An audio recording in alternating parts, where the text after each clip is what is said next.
विधानसभा चुनाव में दक्षिण हरियाणा के अहिरवाल बेल्ट में भारतीय जनता पार्टी को जबरदस्त सफलता दिलाने वाले केंद्रीय राज्य मंत्री राव इंद्रजीत सिंह ने निकाय चुनाव में भी पार्टी को बड़ी जीत दिलाई है। नगर निगम से लेकर नगर परिषद और पालिका तक कमल खिला है। चुनाव नतीजे के बाद बीजेपी के सभी नवनिर्वाचित पार्षदों और चेयरपर्सन ने राव से मुलाकात की और उनका आशीर्वाद लिया। राव इंद्रजीत से मिलने वालों में मानेसर नगर निगम के मेयर इंद्रजीत यादव भी शामिल हैं, जिन्होंने चुनाव में बतौर निर्दलीय जीत दर्ज कर बीजेपी को निगम चुनाव में सभी 10 सीटों पर क्लीन स्वीप करने से रोक दिया। उन्होंने चुनाव के दौरान खुद को केंद्रीय मंत्री राव इंद्रजीत का समर्थक बताते हुए कैंपेन किया था, जिस पर खूब हंगामा बरपा था। अब जब उनके पति ने राव से मुलाकात की तो उस पर भी राजनीति गर्मा गई है।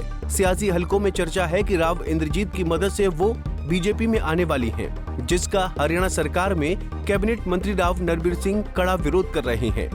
इंद्रजीत सिंह के पारंपरिक सियासी विरोधी माने जाने वाले राव नरबीर ने कहा कि वो किसी भी भारी व्यक्ति को भाजपा में शामिल नहीं होने देंगे, जिस पर अब राव इंद्रजीत की प्रतिक्रिया आई है। गुरुग्राम की नवनिर्वाचित मेयर राज रानी को पदभार ग्रहण कराने उनके दफ्तर पहुंचे केंद्रीय मंत्री राव इंद्रजीत ने कहा कि किसी व्यक्ति को पार्टी में ज्वाइन कराना है या नहीं, ये संगठन तय करेगा। कोई भी व्यक्ति संगठन के फैसले पर अड़चन पैदा नहीं कर सकता। माने सर, देखो हमारे प्रधान जी का, बुडोली जी का अभी बयान आया था, मैंने पिछले हफ्ते पढ़ा था कि अभी किसी को भी हम शामिल नहीं कर रहे हैं। तो वो नए बने, बुडोली जी को भी प्रधान बन जाने दो।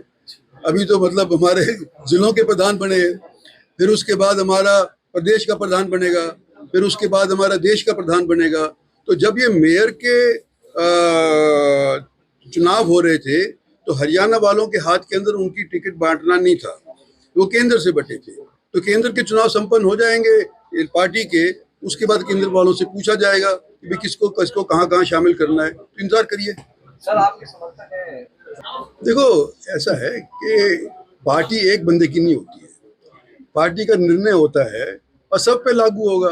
कोई एक आदमी अड़चन नहीं बन सकता। अगर पार्टी फैसला करती है तो उनको लाइन में खड़ा होकर के मानना पड़ेगा। बहरहाल मानेसर की मेयर इंद्रजीत यादव को लेकर अब बीजेपी के अंदर की सियासत गर्माती नजर आ रही है। दक्षिण एशिया के दो कद्दावर नेता आमने सामने दिख रहे हैं। ऐसे में हाईकमान किसको तरहीज देता है, ये देखना कम दिलचस्प नहीं होगा। फिलहाल तो नए लोगों की पार्टी में एंट्री पर रोक लगने के राव नरबीर इस लड़ाई में आगे दिख रहे हैं, लेकिन सियासत के मजे हुए खिलाड़ी राव इंद्रजीत भी चुप नहीं रहने वाले। शायद वो सही वक्त का इंतजार कर रहे हैं। गुरुग्राम से योगेश कुमार, पंजाब केसरी टीवी। हमसे जुड़े रहने के लिए हमारे YouTube चैनल को सब्सक्राइब करें और नई वीडियो की नोटिफिकेशन के लिए बेल आइकॉन को दबाएं। अगर आप ये वीडियो Facebook पर देख रहे हैं तो लाइक जरूर करें और ज्यादा से ज्यादा शेयर करें। धन्यवाद।